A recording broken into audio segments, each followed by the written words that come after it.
După ce ieri au fost înregistrate 247 de noi cazuri de COVID-19 în județul Brașov, astăzi autoritățile au convocat ședință de urgență. Directoarea DSP Brașov, doctorul Andreea Neculau, a avut o întâlnire cu toți managerii spitalelor din județ pentru a reevalua capacitatea spitalelor de a gestiona situația epidemiologică. Sunt cazuri din ce în ce mai multe. Ne confruntăm cu provocarea de a reorganiza munca noastră în așa fel încât să le putem gestiona cât mai bine. Sfătuim în acest sens populația să discute cu medicilor de familie în așa fel încât să existe un triaj eficient al gravității simptomelor și prezentarea la camerele de gardă să se facă doar în condiții în care simptomele sunt grave. Cu ajutorul medicilor de familie, pacienții se pot programa pentru o testare COVID-19 la domiciliu. În ceea ce privește situația locurilor existente din spitale pentru pacienții COVID-19, doctorul Andreea Neculau a declarat că s-a reușit creșterea capacității cu încă 20 de locuri la spitalul din Făgăraș. Preocuparea noastră majoră merge către spitalul județean, care are secția ATI, una dintre cele mai încercate secții din această perioadă. ATI-ul COVID este în continuare plin. În acest moment toate cele 28 de locuri sunt pline cu pacienți în diferite forme de gravitate. La nivel național, astăzi s-au înregistrat 2466 de cazuri noi de COVID-19, iar la nivelul județului Brașov au fost înregistrate 139 de noi cazuri. Comitetul Județean pentru Situații de Urgență a suspendat pentru 14 zile activitatea didactică față în față la încă 2 unități de învățământ din municipiul Brașov în condițiile generate de noul coronavirus. Este vorba despre școala gimnazială numărul 2, Diaconu Coresi, și grădinița cu program prelungit numărul 35. Numărul unităților școlare a căror activitate a trecut în scenariul roșu a ajuns în județul Brașov la 26, cu impact asupra 8.484 de elevi și 447 de cadre didactice. Din cei peste 84.000 de elevi, respectiv preșcolari, înscriși în unitățile școlare preuniversitare brașovene, la acest moment avem 28.443 de elevi care beneficiază de lecții online, datorită scenariilor galben sau roșu la nivel de clasă, unitate sau localitate, din care 11.240 de elevi din 476 de clase participă integral la cursurile online.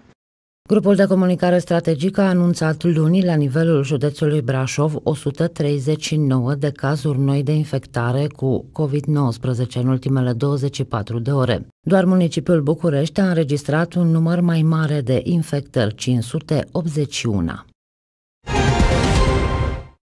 Acțiunile polițiștilor brașoveni pentru prevenirea și limitarea numărului de cazuri de COVID-19 continuă. Astfel, în acest weekend, echipe mixte formate din polițiști din cadrul Inspectoratului de Poliție Județean Brașov, jandarmi și polițiști locali au continuat verificările în ceea ce privește modul de respectare a normelor legale impuse în perioada stării de alertă. Forțele de ordine au acționat în principal în zonele aglomerate, centre comerciale, piețe, târguri, terase, în zona unităților de învățământ, dar și în stațiile și mijloacele de transport în comun de pe raza întregului județ. În interior, da? Chiar dacă în jurul dumneavoastră la 2 metri nu e nimeni. La 5 metri, vedeți, sunt singur și nu era nimeni. Există această obligativitate, domnul. Da, vă dau dreptate, dar s-au burit ochelarii și am dat ca să pot să văd cine m-a sunat, că nu... Și ați rămas cu masa... Am rămas o fracțiune de secundă în care timp dumneavoastră imediat m-ați prins și aveți dreptate. Dar ce să facem? Fracțiunea de secundă a fost un pic mai lungă pentru că mă uitam de ceva timp.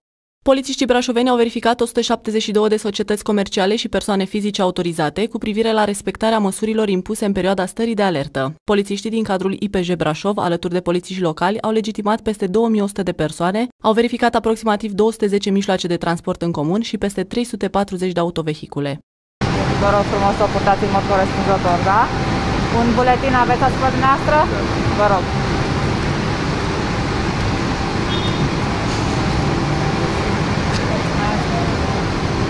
Pentru abaterile constatate, polițiștii au aplicat aproximativ 340 de sancțiuni contravenționale pentru nerespectarea măsurilor de protecție individuală și 3 sancțiuni pentru nerespectarea măsurilor de diminuare a impactului riscurilor, valoarea totală a acestora fiind de 61.500 de lei. Recomandăm tuturor cetățenilor să respecte măsurile de protecție sanitară și de distanțare fizică pentru a-și proteja propria sănătate și viață, dar și pentru a-i proteja pe cei din jur. Polițiștii vor continua acest gen de acțiuni și în perioada următoare, scopul fiind limitarea și prevenirea infectării cu virusul SARS-CoV-2 pe raza județului Brașov.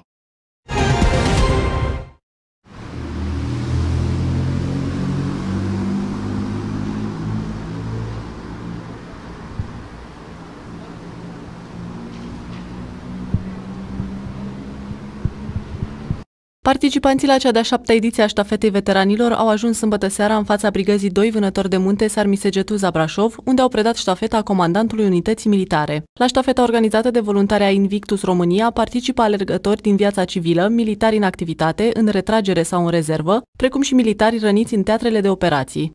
Alergătorii se deplasează pe 3 trasee albastru, galben și roșu, care se vor intersecta în localitatea Carei pe data de 25 octombrie. Ștafeta reprezintă culoarea drapelului național, astfel încât în momentul în care se va ajunge la Carei, se va reîntregi și drapelul național al României. Traseul acesta este un traseu aglomerat.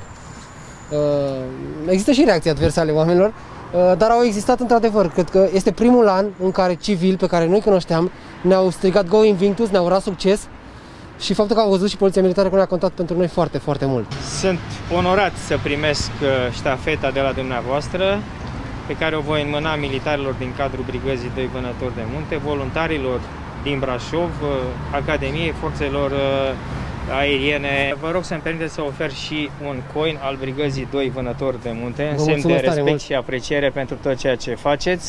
Toate cele 3 trasee din acest an însumează peste 1000 de kilometri. Evenimentul va ajunge la final în data de 25 octombrie, când alergătorii se vor reuni la Carei. Activitățile vor fi organizate cu respectarea normelor privind prevenirea răspândirii noului coronavirus impuse de autorități la nivel central și local. Gruparea de jandarmi mobilă din Brașov organizează selecție pentru încadrarea temporară, fără concurs, a 26 de jandarmi. Este vorba despre subofițeri care vor fi angajați pe o durată determinată, ce nu poate depăși 30 de zile de la data încetării stării de alertă. Pentru a participa la procedura de selecție, candidații trebuie să îndeplinească toate condițiile prevăzute de lege pentru ocuparea posturilor vacante. Detalii despre condițiile generale pentru participarea la selecție, dar și despre termenele până la care se pot depune documentele, găsiți pe site-ul nostru www.brașovtv.com. De asemenea, puteți obține date și de la compartimentul Resurse Umane al grupării de jandarmi mobile Burebista din Brașov, la numărul de telefon 0268 545 900, interior 24607, în fiecare zi lucrătoare în intervalul orar 9-14. Vrem să muncim, vrem să trăim, vrem să muncim, vrem să trăim, vrem să muncim, vrem să trăim.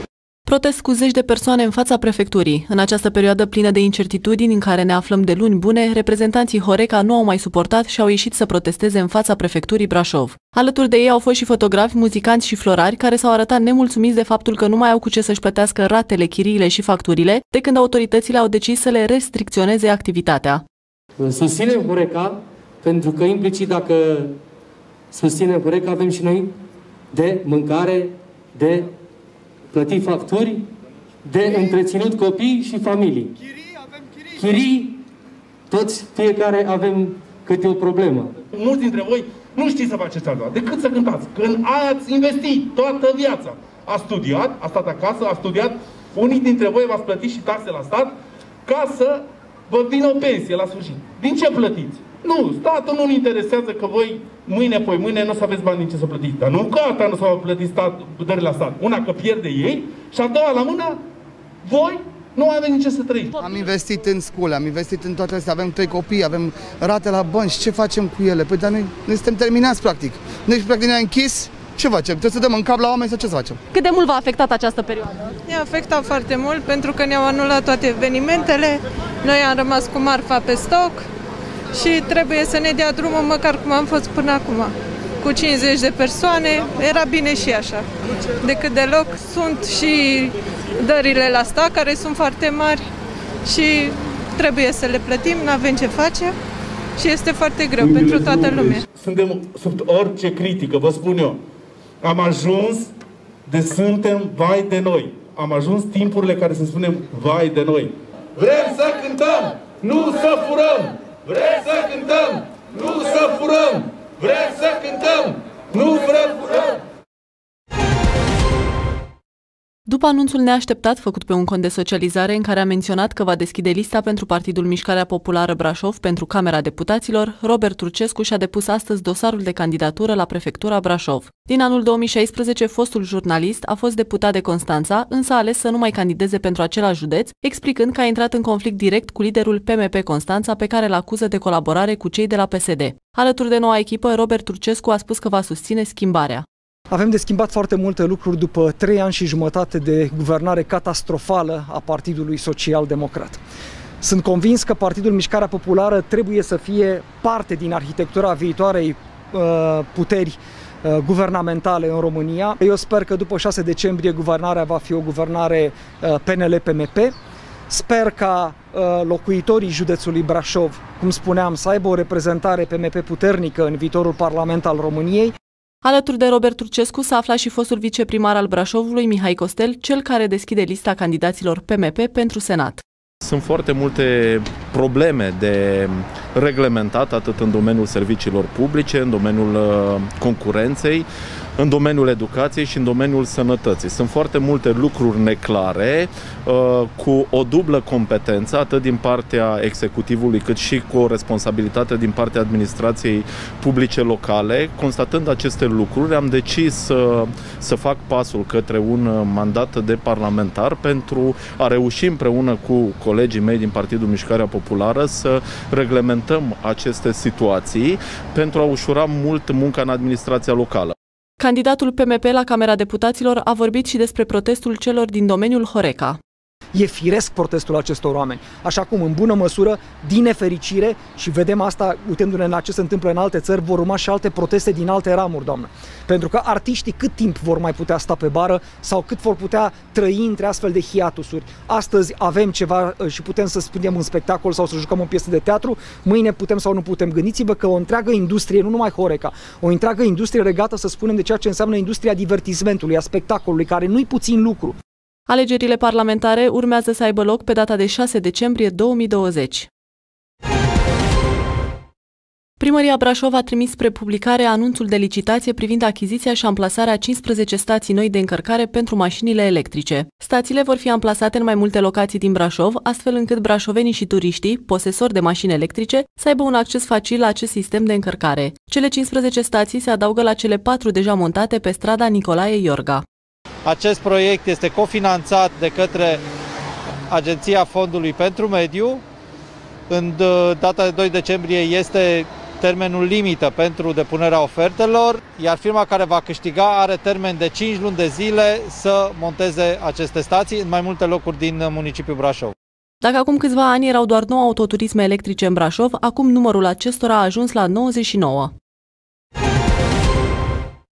Comitetul Județean pentru Situații de Urgență din Brașov a adoptat astăzi o nouă hotărâre cu privire la instituirea unor măsuri suplimentare pentru reducerea riscului de contaminare cu noul coronavirus. Astfel, masca de protecție devine obligatorie de astăzi în spațiile publice închise și deschise din județul Brașov, pentru toate persoanele cu vârste de peste 5 ani. Incidența COVID-19 în județul Brașov a ajuns miercuri la 2,18 la 1000 de locuitori, în timp ce în municipiu s-a ajuns la 2,68. De asemenea, tot de astăzi se interzic evenimentele private precum nunți, botezuri ori mese festive în toate spațiile din județul Brașov, cum ar fi de exemplu saloane, cămine culturale, restaurante, baruri și cafenele. De asemenea, se interzice și circulația persoanelor în județul Brașov în grupuri mai mari de 6 persoane care nu aparțin aceleiași familii, precum și formarea unor asemenea grupuri. Cea de-a doua decizie de astăzi a Comitetului Județean pentru Situații de Urgență din Brașov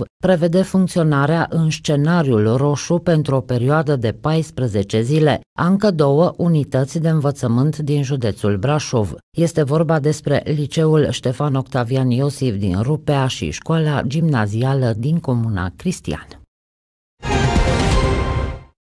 Planificată inițial pentru luna mai al acestui an, deschiderea noului mall din Brașov a avut loc astăzi cu 5 luni întârziere în prezența autorităților locale și județene și ale reprezentanților magazinului. Mallul AFI Brașov este dezvoltat pe 3 etaje și pune la dispoziția vizitatorilor peste 100 de branduri internaționale de fashion and beauty, precum și branduri de renume local, locuri de joacă, sală de fitness, un centru de divertisment, bănci, farmacii și un hipermarket Carrefour. AFI este o realitate.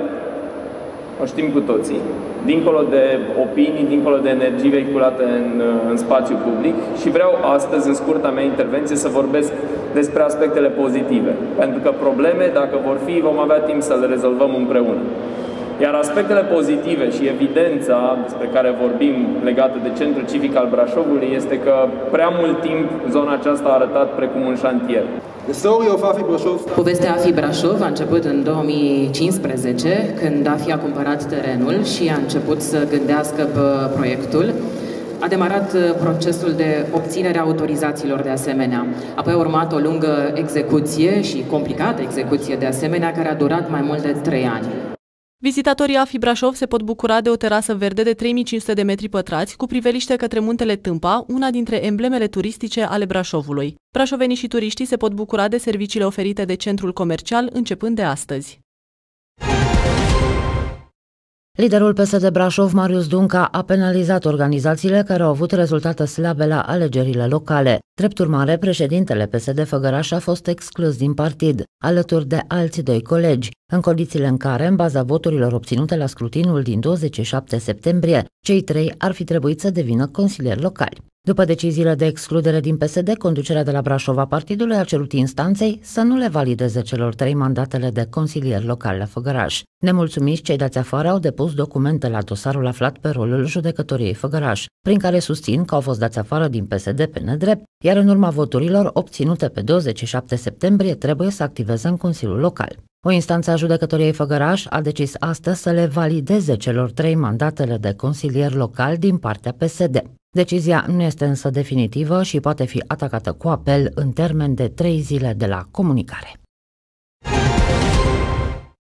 Adrian Veștea a depus astăzi jurământul pentru un nou mandat în fruntea Consiliului Județean Brașov. Alături de el au fost noi vicepreședinții ai Consiliului Județean, dar și viitorii consilieri județeni care au depus și ei jurământul. De asemenea, la evenimentul ce a avut loc la aula Universității Transilvania a fost prezent și ministrul fondurilor europene Marcel Boloș, dar și premierul României Ludovic Orban. Jur să respect Constituția și legile țării și să fac cu bună credință tot ceea ce stă în puterile și priceperea mea pentru binele locuitorilor județului Brașov, așa ajute Dumnezeu.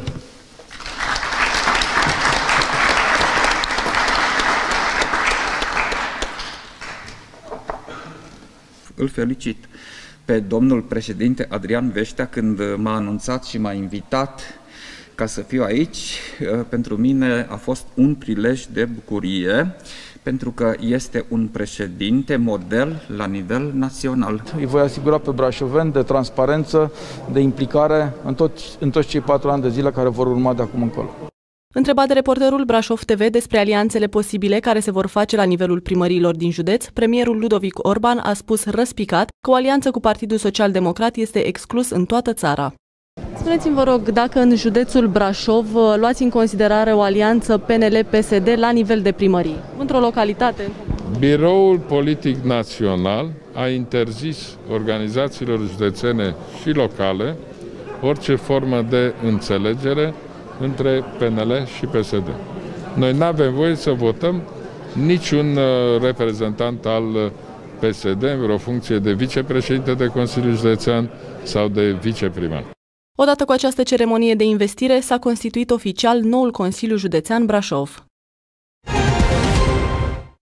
Reprezentanții DAS Brașov au anunțat începerea înscrierilor pentru concursul de recrutare. Deficitul de personal din perioada stării de urgență și a stării de alertă a fost și este una dintre problemele cu care s-a confruntat Direcția de Asistență Socială Brașov în activitatea specifică instituției. În această perioadă s-au înregistrat 34 de încetări ale contractului, dintre care 13 ale personalului medical și 21 ale celorlalte categorii de personal. În instituție urmează concursul pentru recrutarea de personal. În special suntem focalizați pe a aduce în sistem persoane de îngrijire pentru beneficiarii noștri.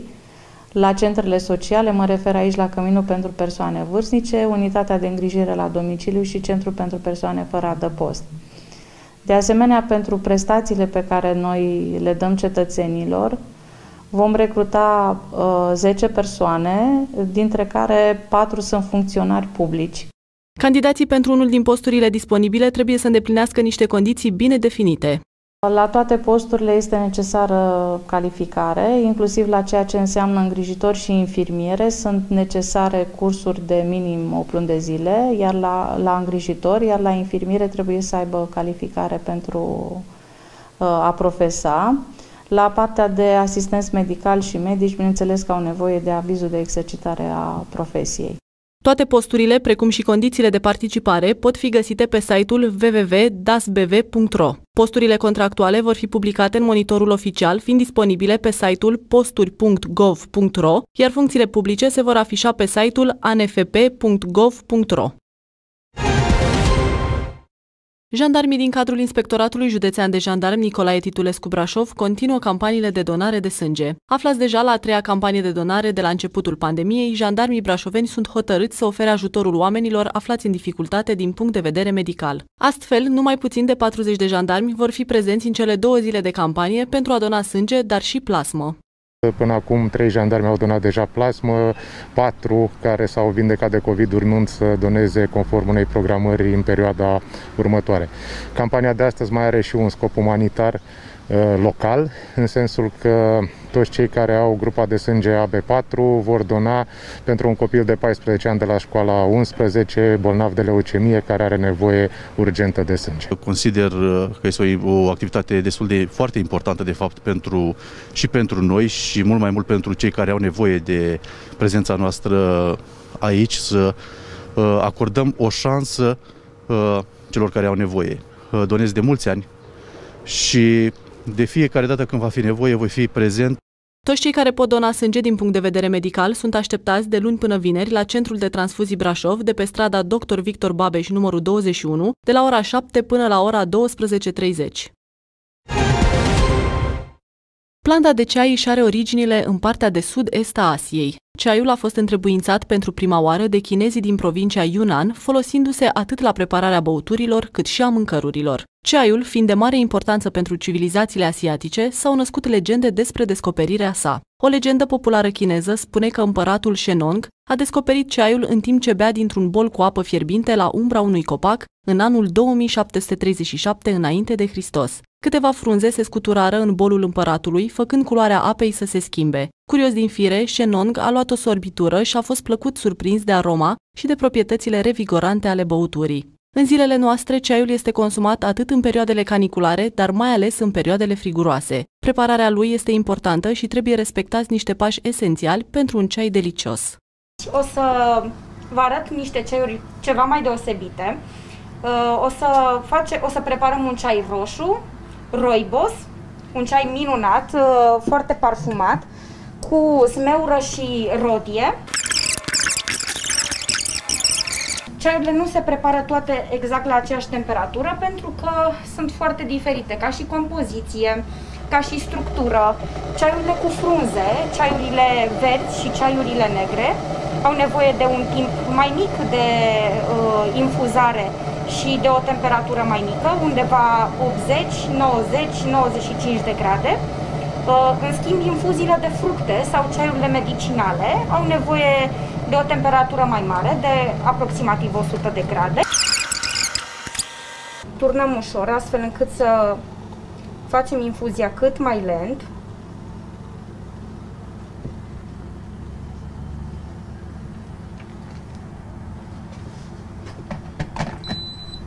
Ceaiul nostru cu rooibos, smeură și rodie este gata și gata de savurat.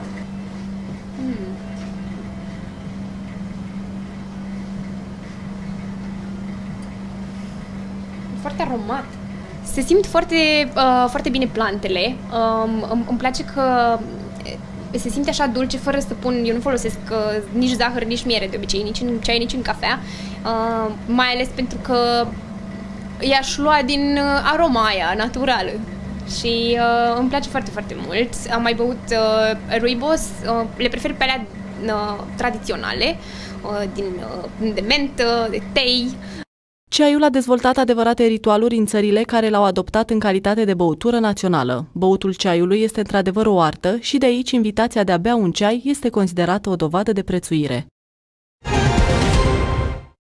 Record în județul Brașov astăzi în privința numărului de infectări cu noul coronavirus. În ultimele 24 de ore au fost testați pozitiv 233 de brașoveni. La nivel național s-a depășit pragul de 5.000 de infectări în ultimele 24 de ore. Odată cu intrarea hotărârii de guvern în acțiune, medicii de familie implicați în monitorizarea pacienților vor fi mult mai activi în perioada care urmează în gestionarea cazurilor la domiciliu și selectarea doar a cazurilor grave și îndrumarea lor către spital. Lucrăm acum la protocoale și să vedem cum facem lucrurile cât mai funcționale. În ceea ce privește măsurile de prevenire, ne așteptăm ca în curând și Brașovul, ca municipiu, să intre în scenariul roșu. Drumul este clar ascendent și probabil că atunci, prin închiderea școlilor și reducerea mult a nivelului de circulație, vom stopa un pic răspândirea virusului. În cazul a 9 localități din județul Brașov, în care s-a constatat depășirea incidenței cumulate de 3 la 1000 de locuitori în ultimele 14 zile, s-a instituit scenariul roșu. Este vorba despre localitățile Șinca Nouă, Sâmpetru, Gimbav, Părău, Cristian, Prejmer, Victoria și Dumbrăvița. În noile condiții, în aceste comune se aplică în următoarele 2 săptămâni măsuri precum suspendarea cursurilor față în față în școli, dar și restricții în privința funcționării restaurantelor și nu numai. În privința municipiului Brașov, Comitetul Județean pentru Situații de Urgență a decis ca școala gimnazială numărul 11 Ștefan Octavian Iosif din municipiu să funcționeze în scenariul roșu pentru o perioadă de 14 zile de astăzi 23 octombrie. Detalii găsiți pe site-ul nostru www.brașovtv.com. Principalul suspect în cazul jafului petrecut la jumătatea lunii octombrie la o casă de schimb valutar a fost prins de polițiștii brașoveni. Oamenii legii au făcut 2 percheziții domiciliare, în urma cărora a fost depistat autorul și au fost ridicate probe. Și au fost identificate și ridicate în vederea continuării cercetărilor mai multe mijloace de probă și o sumă de bani reprezentând aproximativ 52.000 de lei, peste 3.900 de euro și circa 3.200 de dolari. Principalul suspect a fost reținut pentru 24 de ore sub aspectul săvârșirii infracțiunii de tâlhărie calificată și va fi prezentat instanței de judecată cu propunere de arestare preventivă. Echipe mixte formate din angajații ai Societății Electrica din Brașov și jandarmi au făcut controale timp de 4 zile în Brașov și alte 3 județe. Au fost verificate instalațiile utilizatorilor în vederea prevenirii și combaterii furturilor de energie electrică. Au fost în total 285 de controale și s-au identificat intervenții neautorizate la 37 dintre locurile de consum. În încercarea de a sustrage energie electrică, avertizează specialiștii, persoanele implicate se expun unor riscuri majore cauzate de branșarea prin instalații improvizate. Direcția de Asistență Socială Brașov derulează în perioada 15 octombrie-31 decembrie 2020 campania Dar din Suflet pentru seniori cu ocazia sărbătorilor de Crăciun. Persoanele îndreptățite să beneficieze de etichetele sociale sunt pensionarii cu domiciliul stabil în municipiul Brașov, cu vârsta de minim 63 de ani la femei și minim 65 de ani la bărbați, care împlinesc această vârstă până în data de 31 decembrie 2020 inclusiv și a căror pensie este sub 1000 de lei. De asemenea, solicitanții nu trebuie să aibă datorii neeșalonate față de bugetul local. În această perioadă, pensionarii, persoanele îndreptățite care nu au primit tichetele sociale, tichetele valorice distribuite în cadrul campaniei derulate cu ocazia sărbătorilor pascale, pot intra acum în posesia a 2 rânduri de tichete valorice, respectiv cele din campania de Paște și cele din campania de Crăciun, cu mențiunea că pentru acele tichete trebuie să prezinte un cupon de pensie anterior datei de 1 septembrie 2020, adică data la care s-au mărit pensiile. Cât de mult vă ajută aceste? Foarte mult mă ajută, foarte mult mă ajută, pentru că am numai 800 de lei pensia și pentru noi e enorm de necesare. Mă ajută foarte mult. Am pensia mică și sunt singură. Mă ajută. La pensiile la care sunt, ne ajută foarte mult. Sunt suficienți bani? Vă ajută să vă cumpărați și aveți de... Vai de mine. Nu. Și medicamente, și mâncare, și datorii. Dar n-avem ce să facem. Pentru ce o să-i folosiți? Pentru mâncare.